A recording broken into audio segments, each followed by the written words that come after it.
I have had some seriously good eBay finds recently, one of which I'm cradling like it's my little baby. I'll not tell you how excited I was when I found this. I've been having a little look at wallpaper, and for some reason I didn't think to look on eBay for old wallpaper that hadn't been opened yet. And I've managed to find 5 rolls of this vintage Laura Ashley wallpaper, one of which I've opened. They were all from the same batch number. How gorgeous is that?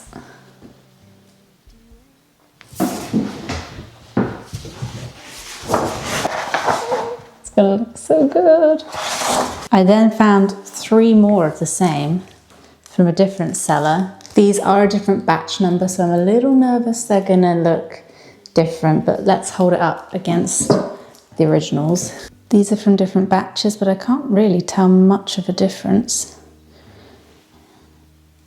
And I think obviously I'll use all of the same to start with. I need to do some calculations to see how much wallpaper I actually need in this room. I think when I roughly put it into this calculator, it said 7 rolls.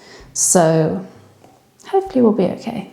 I think I'm planning on doing a sort of built-in wardrobe on this side by the window, and then wallpapering the wardrobe so that it kind of looks all wallpapered and built in. I think that would look cool, but if I feel like I'm going to run out of wallpaper, then I'll just paint that a different colour. And then it's knowing where to stop on the ceiling, because that is curved at the top. I think I could probably just put a bit of trim around the top, like a big square. That would probably work, wouldn't it?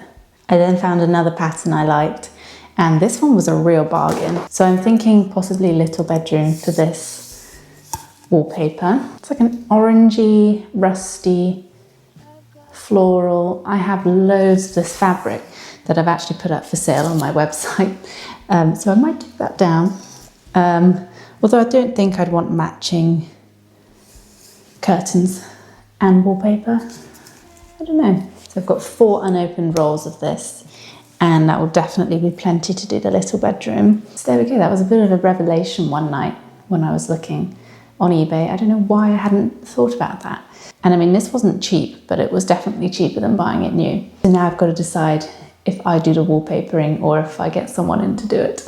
I've kind of always wanted to have a go at it, but I'm really scared of ruining it, especially seeing as I can't just buy more of this stuff. Let me know, what do you guys think? Should I get a professional in to wallpaper, or should I give it a go? Has anyone done it before? Is it horrible? In this week's video, I'm building lots of furniture. I built a bench, a mini shed, and a giant shed. So enjoy lots of building sheds. The shed at the end, I would love your advice on what colour you think I should paint it.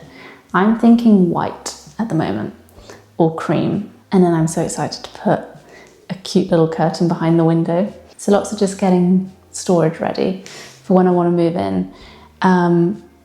The big shed, I'm not going to be storing anything valuable in it. Just like random little garden tools, and I'm going to use it as a bit of a potting shed. I hope you guys enjoy this week's video. Started the week off building a bench. I'd actually seen a bench I liked on John Lewis. This was a perfect time to buy outdoor furniture because everyone's having their summer sale. So I found this one on Robert Dias, and it actually was the same one I was looking at on John Lewis that was out of stock. So that worked out very nicely. And once I'd put it together with the wrong screws, taken those screws out and put the right screws in, it looked great. I didn't really need to tell you that. I think it looks pretty snazzy. It's either going to go along the wall. I'm going to build like a different sort of path eventually here with some hard standing, and it's going to go sort of halfway down this bit of garden against the wall, or I'll put it in the other bit of garden. So there we go. That was probably the easiest thing to build this week. Today, I've got better things to do. Okay, to leave a little bit on. Alongside building things, me and Dad thought it was a good idea to go into the attic and assess the state of the insulation. We initially thought that we'd have to take all of the insulation up, and so here was me getting ready to be covered in dust. I even put a hair turban on because I did not want to get a load of this in my hair. But we actually decided that most of the insulation looked fine and that we just needed to patch over some bits. And then we put some boards down so that I can get up there and store things up there, like Christmas tree and Christmas decorations, that sort of thing. Watching this back, I'm realizing why I'm so exhausted right now. Also had some electricity people come out and look at my trees because they were going way above the wires. We didn't know until someone told us in the village that you can just contact the electricity board and they will come and chop the trees down to the right level. You just have to get rid of the waste. So that saved me a load of money, but me and Dad had a whole evening of chopping up bits of wood and putting them in bags to take to the tip the next day. This would have been a fun job, but I don't know why these beech trees smell like cat pee. So that was not so nice. On to the first shed of the week.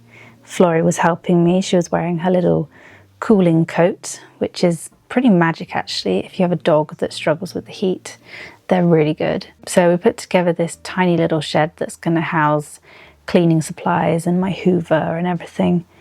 And that's going to get tucked away around the corner.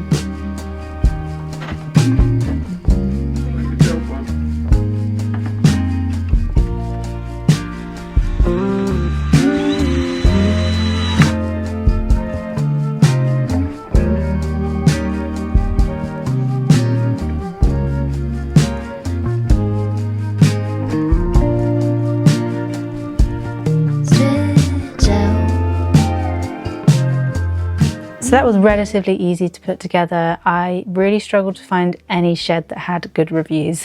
They were all awful. But this one seems okay. The door doesn't really open properly, but I'm gonna have to fix that somehow. I do quite like the look of it though. I think it fits that space perfectly. Then it was on to the main event, which was the big shed. And that required creating a base. The allotment area of my garden had so many paving slabs already, but they weighed an absolute ton. So I roped in my brother to come and help me. And luckily Jim loves digging and lifting heavy things, so it was perfect. So we made the outline of the base with some wood, tried to level that, and then we filled it with all of the gravel that had come out of the courtyard area that I had emptied in last week's video. So again, not having to throw anything away, which is amazing. And then we started laying the paving slabs on and leveling those off. And yeah, it all came together pretty smoothly. I would not have been able to do this without my brother and my dad, obviously helping out. And my mum and Jim's girlfriend helped out too, which was very nice. But just the sheer weight of those slabs was insane. I've got better things to do. The shed then arrived the next day and I said to Dad, should we build a shed in one day? And he goes, yep, cool. So that was the aim for the day, was to finish a shed in one day. And spoiler alert, it didn't happen, but that's because Dad had to go somewhere. But if he hadn't had to go somewhere, we would have finished it in a day. I used to love putting together IKEA furniture and following all the step-by-steps. So this was just like a giant, slightly more confusing IKEA furniture. Losing up on the grind. Simmer down, settle back and mess around. Be the cat in the sun. Someday I will see the whole deal through today. I've got better things to do. Okay, to lead a little bit. All right, Brooke? Yep. Gonna go in your bed? Oh, there you go. All right. Okay, so.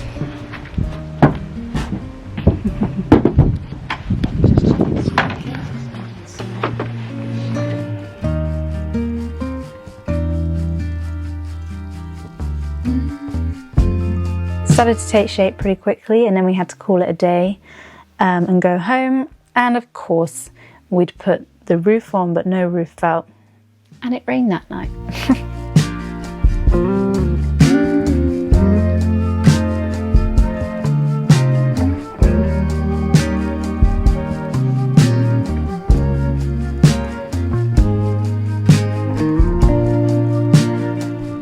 But anyway, back the next day to finish off the last few bits. We drilled the shed onto the base and then added all of the nice little fascia bits.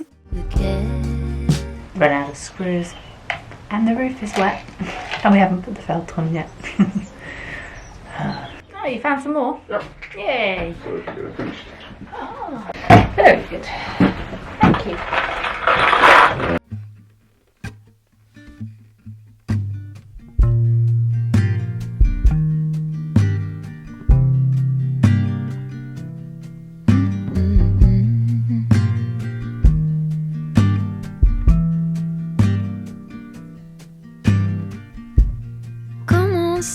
And then the roof finally dried and we could put the felt on and finish the shed. Obviously the window needs to go in, but I need to paint all of the shed. So I thought that would be much easier without glass in the way. I also picked up this free little trolley that was on the side of the road. So there we go, a whole lot of shed building this week. And now I'm off on holiday for a week, so I might film some of that. And I will see you all in my next video. Someday